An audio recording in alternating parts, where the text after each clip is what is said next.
Walk into any modern urban garden, and you are likely witnessing a crime scene disguised as a sanctuary. You see rows of expensive, smart planters, tangled webs of black drip irrigation lines, and moisture sensors blinking their final, pathetic LED warnings. The global gardening industry has sold you a lie wrapped in high-density polyethylene.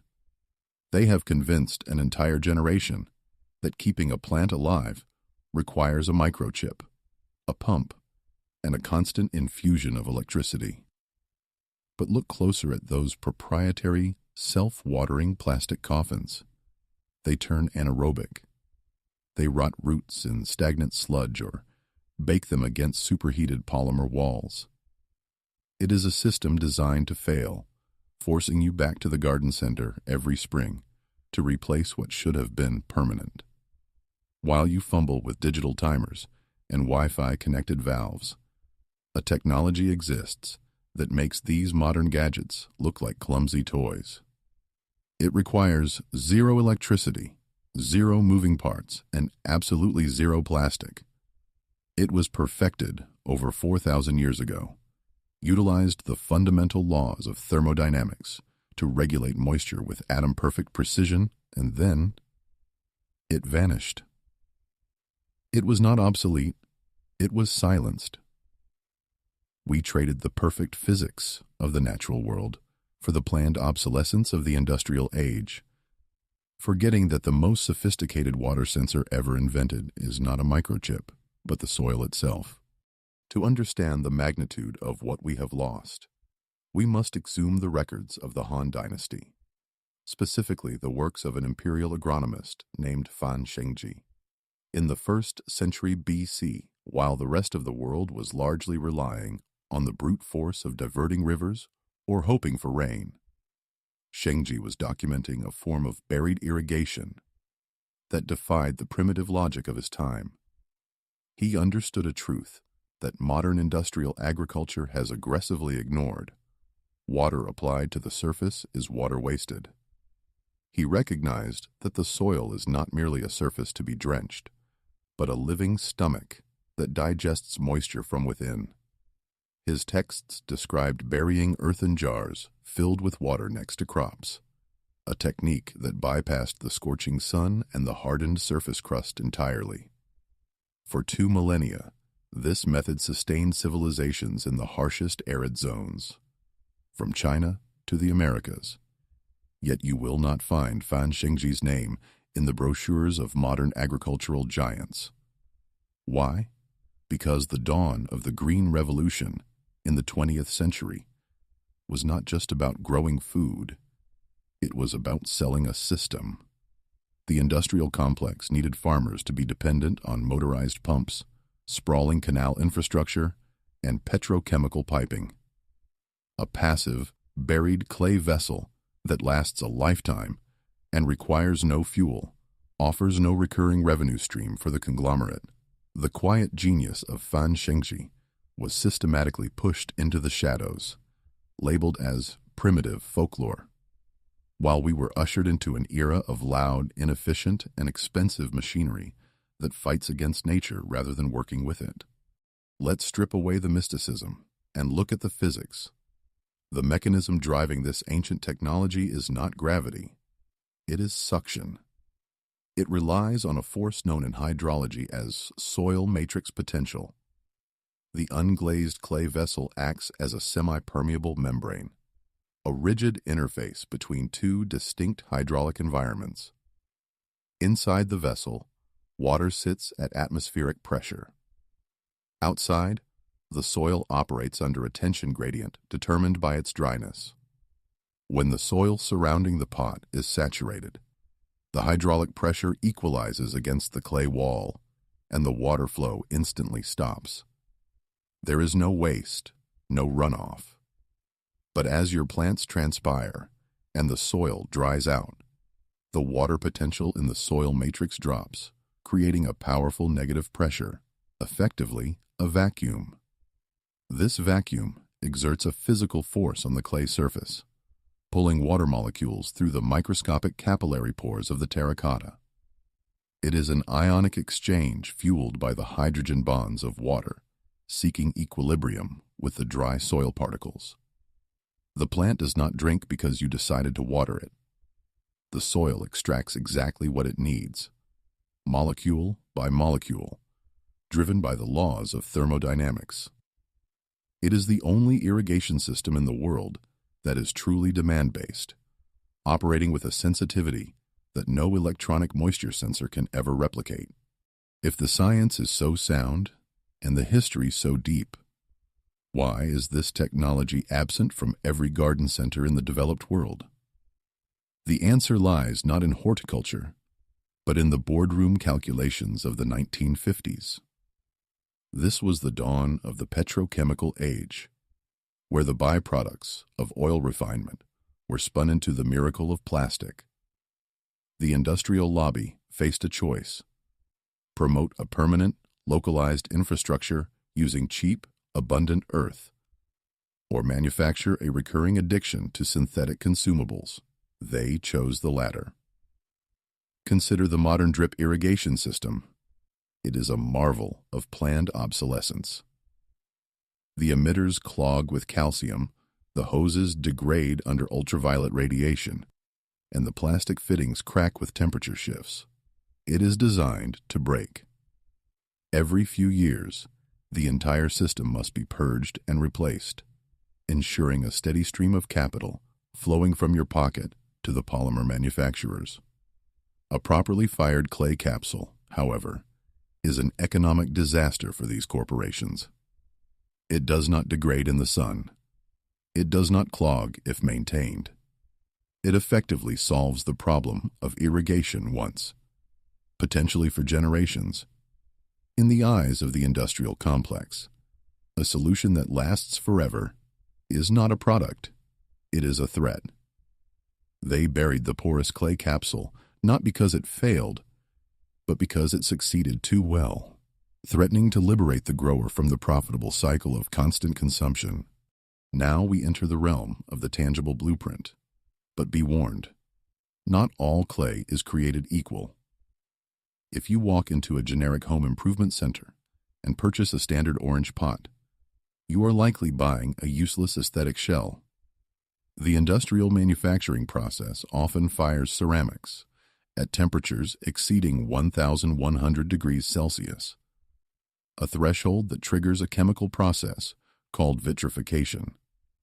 At this heat, the silica in the clay melts and fuses into a glass-like structure, effectively sealing the microscopic pores. A vitrified pot is a molecular prison. It holds water, but it refuses to share it. For this protocol to function, you require low-fire, unglazed terracotta. The physics of the system demands a specific porosity, achieved only when the kiln temperature stays below 1,000 degrees Celsius, typically in the 700 to 900 degrees Celsius range. This leaves the clay body structurally sound, yet permeated with a vast network of capillary channels. A sponge made of earth. This is not about aesthetics. It is about hydraulic conductivity. You must verify this yourself. Do not trust the label. Perform the sweat test. Fill the vessel with water and wait. Within minutes, the exterior surface should turn dark and cool to the touch as the water permeates the wall. If the pot remains dry on the outside, it is dead technology, a decorative tomb incapable of sustaining the ionic exchange required for the system. You are looking for a vessel that breathes, one that is chemically open to the soil matrix, standing in stark opposition to the sealed, sterile plastic of the modern age. Installation is not landscaping, it is geometry. The most common failure in deploying this technology is a fundamental misunderstanding of the wetting zone. You must visualize the invisible hydraulic shape that forms around the buried vessel. Water does not radiate in a perfect sphere. Gravity distorts the capillary pull, creating a teardrop, or onion-shaped moisture plume, that extends significantly downward and moderately outward. If you place your vessel too far from the root mass, you are creating an unreachable oasis. You are positioning the source outside the gravitational and capillary reach of the target. The vessel must be the nucleus of your planting arrangement. Excavate a space that allows the clay pot to sit buried up to its neck, leaving only the rim exposed to the atmosphere. This specific depth is critical for two reasons. First, it maximizes the surface area in contact with the subsoil, where stability is highest and evaporation is lowest. Second, it utilizes the full hydraulic head pressure of the water column to push against the lower walls of the pot. Plants should not be scattered randomly. They must be clustered tightly around the perimeter of the vessel, within the immediate radius of diffusion. You are not planting a garden. You are engineering a radial system, where every root is positioned to intersect the hydraulic gradient generated by the central clay anchor. The most critical moment of this installation is the backfill, a step often treated with careless haste. This is where the amateur fails, believing that simply dumping dirt around a pot constitutes a connection. It does not. You are attempting to establish a hydraulic bridge between the ceramic wall and the soil matrix. Physics dictates that water cannot jump across an air gap. Air is a hydrophobic insulator that breaks the capillary chain.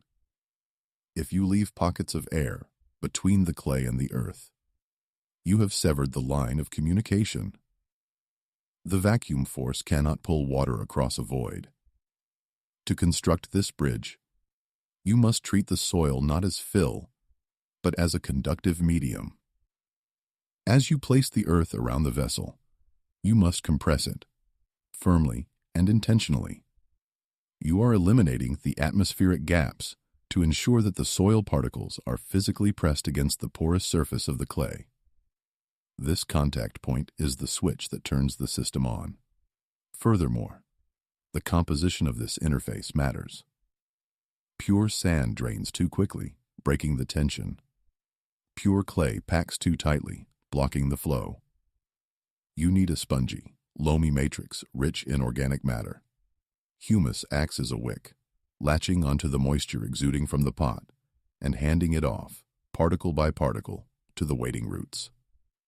Without this intimate, compressed contact, your vessel is nothing more than a lonely bucket of water buried in the dark, isolated from the life it was meant to sustain.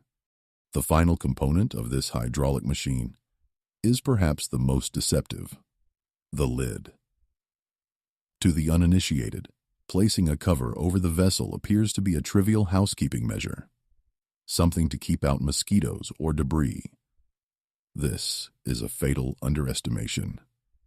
In the physics of the porous capsule, the lid is the guarantor of efficiency. Without it, you are not building a subsurface irrigation system. You are building an evaporation pan. If the mouth of the vessel is left exposed to the atmosphere, the sun's energy will hijack your water supply. The high vapor pressure deficit of the air will pull moisture upward, stealing it before the soil matrix potential can ever exert its pull. You must treat the interior of the vessel as a hermetically distinct environment, a subterranean cistern that answers only to the soil, not the sky. By sealing the top, you force 100% of the water flux to occur laterally through the clay walls. Furthermore, a tight, opaque seal prevents sunlight from entering the water column, inhibiting the growth of algae, which would otherwise clog the microscopic pores you have worked so hard to utilize. Use a glazed saucer, a heavy stone, or a custom plug. It does not matter what it looks like. It matters that it seals the contract between the water and the earth. Once the hydraulic bridge is established, a profound biological shift occurs within the soil, invisible to the naked eye until you excavate the site months later. This is where biology proves itself superior to engineering. The plant does not simply drink, it hunts. Driven by a physiological mechanism known as positive hydrotropism, the root tips detect the moisture gradient radiating from the clay vessel. They do not grow randomly. They navigate with predatory precision through the dark soil matrix, steering directly toward the source of the higher water potential. In a standard surface-irrigated garden, roots are lazy. They linger near the topsoil, dependent on your erratic watering schedule, vulnerable to the first heat wave that bakes the surface. But in this system, the roots dive deep and anchor themselves. Upon reaching the vessel, they do not stop. They proliferate. They weave a dense fibrous mat directly against the terracotta wall, effectively embracing the clay. This is not just a plant next to a pot. It is a physiological fusion. The roots physically latch onto the micropores, sucking water directly from the clay body as fast as it permeates. The plant creates its own dedicated pipeline, developing a drought-resistant root structure with a tensile strength and resilience that no surface-watered crop can ever achieve. It is a return to the natural order, where the plant is an active participant in its own survival, not a passive recipient of your charity. Entropy eventually comes for everything, even rock. While this system is immune to the rot that consumes plastic, it faces a different adversary: chemistry. Over years of operation, the very mechanism that makes the vessel work, the capillary wicking of water, will slowly begin to choke it.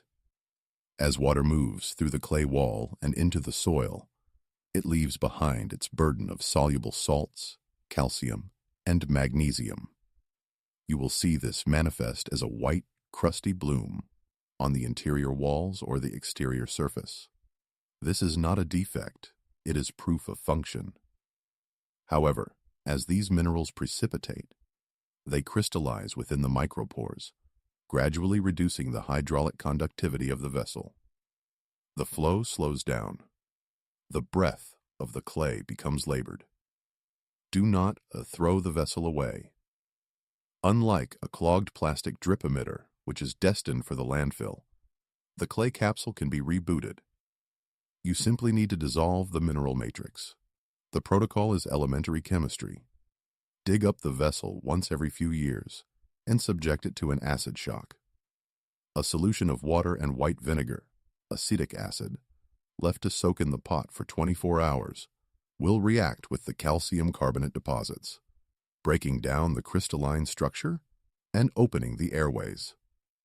For severe root intrusion, where the biology has become too aggressive and invaded the clay itself, a cycle in an oven or kiln will incinerate the organic matter, turning the invasive roots to ash and resetting the porosity to factory conditions.